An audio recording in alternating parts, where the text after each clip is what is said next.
Assalamualaikum warahmatullahi wabarakatuh. Kami dari kelompok yang berisikan 3 anggota, yaitu saya, Muhammad Rifki Sani, dan 2 teman saya, Muhammad Fahrudin dan Muhammad Rizky Arga Dwi Saputra, akan mempresentasikan hasil kerja kami, yaitu sistem pakar diagnosa kerusakan pada laptop yang berdasarkan referensi jurnal. Yang pertama, penjelasan tentang sistem pakar. Sistem pakar adalah sebuah aplikasi yang dapat melakukan kegiatan seperti manusia. Dapat mendiagnosa kerusakan laptop baik hardware maupun software. Sistem pakar banyak digunakan dalam bidang sains seperti mendiagnosa kerusakan laptop atau mendiagnosa penyakit diabetes atau yang lainnya. Sistem pakar merupakan sebuah aplikasi yang berisi transferan pengetahuan dari pakar komputer ke dalam sebuah aplikasi. Sistem pakar yang dibuat berusaha mencari solusi sebagaimana yang dilakukan oleh sang pakar. Sistem pakar juga dapat memberikan penjelasan terhadap langkah yang diambil dan memberikan saran atau kesimpulan terhadap masalah jenis kerusakan laptop yang ditemukannya. Sistem pakar dikembangkan dengan tujuan untuk membantu atau mempermudah pengguna atau user untuk mengatasi masalah kerusakan pada hardware maupun software.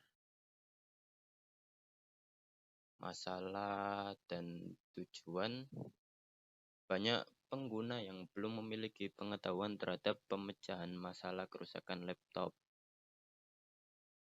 Hal ini terlihat dari banyaknya pengguna yang langsung membawa laptop yang mengalami kerusakan di tempat servis yang mengeluarkan biaya yang tidak sedikit hanya untuk memperbaiki kerusakan laptop. Padahal kerusakan laptop terjadi belum tentu sulit dan tentu tidak dapat diperbaiki sendiri. Sehingga diperlukan aplikasi yang dapat membantu memecahkan masalah kerusakan laptop, di mana aplikasi ini memanfaatkan teknologi sistem pakar yang berfungsi sebagai pengganti pakar yang dapat dijadikan konsultasi user. Jadi tujuan dari pembuatan sistem pakar diagnosa kerusakan laptop ini untuk mempermudah dalam mengetahui masalah dari laptop yang bermasalah. Oke, selanjutnya metode yang digunakan yaitu forward chaining. Pada jurnal yang kita review, keduanya menggunakan metode forward chaining.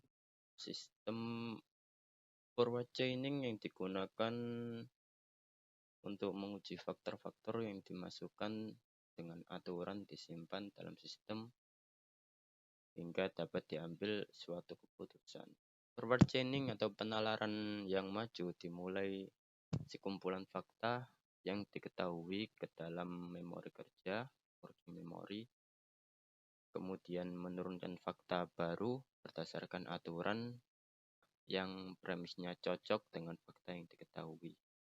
Proses ini dilanjutkan sampai dengan mencapai tujuan atau goal, atau tidak ada lagi aturan yang premisnya cocok dengan fakta yang diketahui. Pencocokan fakta atau pernyataan dimulai dari bagian sebelah kiri if dulu, kemudian menuju konklusi atau derived information then. Oke, saya lanjut untuk slide kelimanya, yaitu ada komponen laptop. Komponen laptop memiliki 2 komponen, yaitu ada hardware sama software. Hardware sendiri bisa dikelompokkan ke dalam komponen khusus yang berbeda, seperti prosesor, monitor, memory storage, yang intinya itu di dalam sistem laptop tersebut. Yang kedua ada software. Software sendiri bisa dikelompokkan ke dalam perangkat lunak aplikasi dan perangkat lunak sistem seperti Windows. Slide berikutnya ada kerusakan laptop secara umum. Kerusakan terhadap hardware yang merupakan kerusakan yang terjadi pada perangkat keras laptop. Hardware laptop diproduksi tahun 2014 ke atas yang lebih rentan rusak. Hal ini seiring dengan murahnya harga laptop. Vendor harus menurunkan biaya produksi mereka untuk bisa berkompetisi harga di pasar. Akibatnya kualitas hardware menjadi lebih buruk. Yang kedua ada kerusakan terhadap software yang merupakan kerusakan yang sering terjadi pada laptop zaman sekarang. Kerusakan software sangat sering terjadi pada laptop. Kasus paling sering dari software adalah Windows gagal startup. Hal ini dikarenakan ada register bagian startup yang rusak. Solusi dari masalah ini adalah recovery. Jika recovery gagal, maka harus install ulang. Kerusakan lain adalah aplikasi yang tidak bisa dibuka karena registrasinya terserang virus, Windows yang lemot. Sekarang kita masuk ke halaman hasil dan pembahasan. Pada halaman hasil dan pembahasan, berisi yang pertama yakni komunikasi. Pada komunikasi ini terdapat beberapa poin. Yang pertama, analisa kebutuhan masukan. Pada analisa kebutuhan masukan, berisi seperti data gejala-gejala kerusakan pada laptop. Yang kedua, analisa kebutuhan proses. Analisa kebutuhan proses ini berupa pemodelan data. Yang ketiga, analisa kebutuhan keluaran. Pada analisa kebutuhan keluaran berupa tampilan program aplikasi yang akan dirancang pada perancangan antarmuka program aplikasi ini menggunakan perangkat lunak mendukung Balsamiq Mockups. Program aplikasi ini nantinya akan dijalankan pada Windows 10 yang disesuaikan dengan sistem operasi yang digunakan oleh penulis dalam penelitian ini. Selanjutnya adalah perencanaan.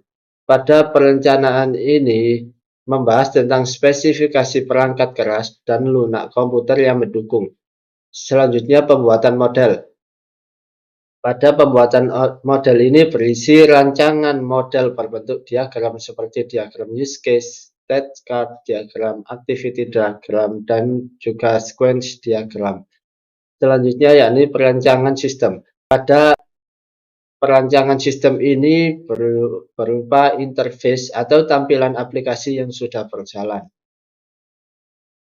Kesimpulannya, kemampuan sistem pakar menghasilkan proses reasoning atau proses bekerja dengan pengetahuan, fakta, dan strategi pemecahan masalah untuk mengambil suatu kesimpulan dengan kecepatan dan keakuratan yang baik.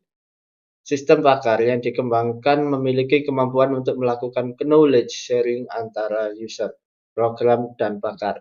Mesin inferensi yang memiliki kemampuan untuk melakukan proses representasi pengetahuan maupun proses konsultasi fleksibel dan juga dinamis.